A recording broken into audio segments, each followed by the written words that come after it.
প্রিয় প্রিয় চাকরি প্রত্যাশী ভাই বোনেরা, সবাইকে আমার সালাম। আসসালামু আলাইকুম।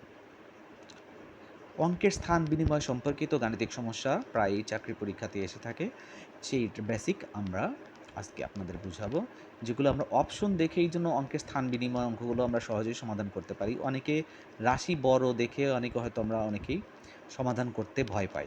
আমরা অপশন দিয়ে কিভাবে এই রাশিটাতে আমরা তাড়াতাড়ি অ্যান্সার করতে পারি সেটা আমরা দেখাবো। প্রথমে একটা অঙ্কটা বলা আছে, 2 অঙ্ক বিশিষ্ট একটি সংখ্যা অঙ্কদ্বয়ের স্থান বিনিময়ের ফলে 54 বৃদ্ধি পায়। অর্থাৎ 2 অঙ্ক বিশিষ্ট একটা যদি সংখ্যা হয় এবং সংখ্যা যদি অঙ্কদ্বয়ের স্থান বিনিময় করে, অর্থাৎ এককের ঘরের অঙ্ক যদি আমার দশকের ঘরে যায় তাহলে 54 বৃদ্ধি পায়। অঙ্ক দুটির যোগফল 12 হলে সংখ্যাটি কত? তাহলে আমরা অপশন যাচাই করি। এইখানে 5 আর 7 যোগ করলে কত হচ্ছে? 12 হচ্ছে। এটাতে 7 5 যোগ করলে কত হচ্ছে? 12 হচ্ছে। এটাতে 9 3 12 হচ্ছে। এটাও তো 9 3 12 হচ্ছে। তার মানে আমার এই সমষ্টি দিয়ে আমি ধারণা করতে পারতেছি না। এখন কি বলবো? যে অঙ্কদের স্থান বিনিময় করলে 54 বৃদ্ধি পায়। তাহলে এখন যেটা সংখ্যা আছে সেই সংখ্যাকে আমি যদি উল্টিয়ে দেই, তার মানে 57 আছে, এটা 75 করি, তাহলে 54 বৃদ্ধি পাবে। দেখি আমার 54 হয় কিনা। 5 আছে কত হলে 7 পাবো? 2 হলে। যেহেতু আমার 2 আসছে তাহলে এই অপশনটা আমার হবেই না। এবার 75কে আমি কত করতে পারি? 57। 7 আছে কত হলে 15 পাবো? 8 হইলে। তাহলে এটাতে আমার 8 চলে আসছে, তাহলে এটাও আমার হবে না। এবার 39কে আমি কি করতে পারি? 93। 3 আছে কত হলে 9 পাবো? 6 হলে। তার মানে এটাতেও আমার হলো না। এবার 39 আমি করি। 9 আছে 13 পাবো? 4 হলে। হাতে আমার 1, 3 একে 4, 4 আছে কত হলো? 9 পাবো 5 হলে। তার মানে এটা উল্টালে 54 একক বৃদ্ধি পাচ্ছে। তাহলে অ্যান্সারটা হবে এইটা। আশা করি আপনারা বুঝতে পেরেছেন। এইবার আপনাদের জন্য একটি গাণিতিক সমস্যা। 2 অঙ্ক বিশিষ্ট একটি সংখ্যার অঙ্কদ্বয়ের সমষ্টি 9। সংখ্যাটি হতে 9 বিয়োগ করলে এর অঙ্কদ্বয় স্থান বিনিময় করে।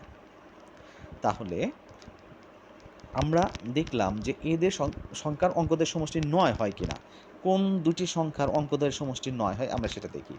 3 আর 4 যোগ করলে 7 হয়, তাহলে এটা এমনিতেই আমার বাদ পড়ে যাবে।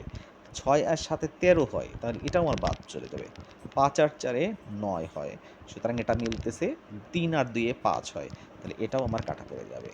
তাহলে আমার দেখা যাচ্ছে 2 অঙ্ক বিশিষ্ট একটি সংখ্যার অঙ্কদ্বয়ের সমষ্টি 9।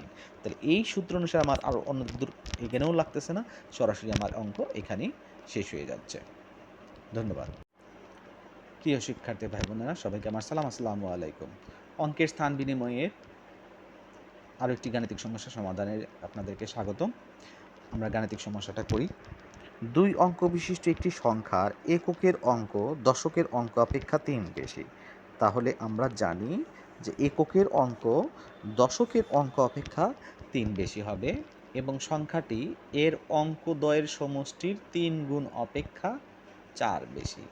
এর অঙ্কদ্বয়ের সমষ্টি অর্থাৎ এককের অঙ্ক আর দশকের অঙ্ক যদি আমি যোগ করি এবং সেই সমষ্টির সাথে 3 গুণ করব, করে তার সাথে 4 যোগ করলে সেই সংখ্যাটি আমি পেয়ে যাব। তাহলে প্রথম শর্ত অনুসারে আমরা আসি যে এককের অঙ্ক দশকের অঙ্ক থেকে 3 বেশি। তাহলে এইখানে 7 হলো এককের অঙ্ক, দশকের অঙ্ক থেকে এখানে কত বেশি আছে? 7 থেকে 3 বাদ দিলে 3 বেশি আছে। এখন অঙ্কদের সমষ্টিকে আমি 3 দিয়ে গুণ দেবো, তাহলে 7 7 4 আর 7 যোগ করলে 11।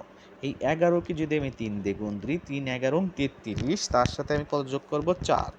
তাইলে এটাতে হইতেছে আমার হলো 37। তাহলে এটা আমার সংখ্যার সাথে মিলল না। এইবার এইটার সাথে আসি।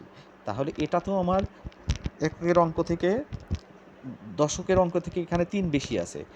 দুইটা যদি যোগ করি তাহলে 6 যোগ 3 ইকুয়াল টু 9। এর সাথে 3 গুণ করব, 3 নং 27, তার সাথে 4 যোগ করব, 27 আর 4 31। এটাও হলো না। এবার এইটা চাই। 25, 5 আর 2 হয় 7, 7-এর সাথে 3 গুণ করি, 3 7 21, তার সাথে 4 যোগ করি, তাহলে 3 7 21 আর যোগে 25। অলরেডি আমার সংখ্যাটার সাথে মিলে গেছে, তাহলে সংখ্যাটি হবে আমার এইটা। এইবার আপনাদের জন্য প্রশ্ন। আপনারা গাণিতিক সমস্যাটি সমাধান করে কমেন্ট বক্সে জানিয়ে দিবেন। আমি আপনাদের জন্য গাণিতিক সমস্যাটি করে দিচ্ছি। 2 অঙ্ক বিশিষ্ট একটি সংখ্যার দশকের অঙ্ক এককের অঙ্কে অপেক্ষা 2 বেশি। সংখ্যাটি এর অঙ্কোদয় সমষ্টি 6 গুণ অপেক্ষা 5 বেশি। সংখ্যাটি কত? ইনশাআল্লাহ আশা করি আপনারা গাণিতিক সমস্যাটি সমাধান করে কমেন্ট বক্সে জানিয়ে দিবেন।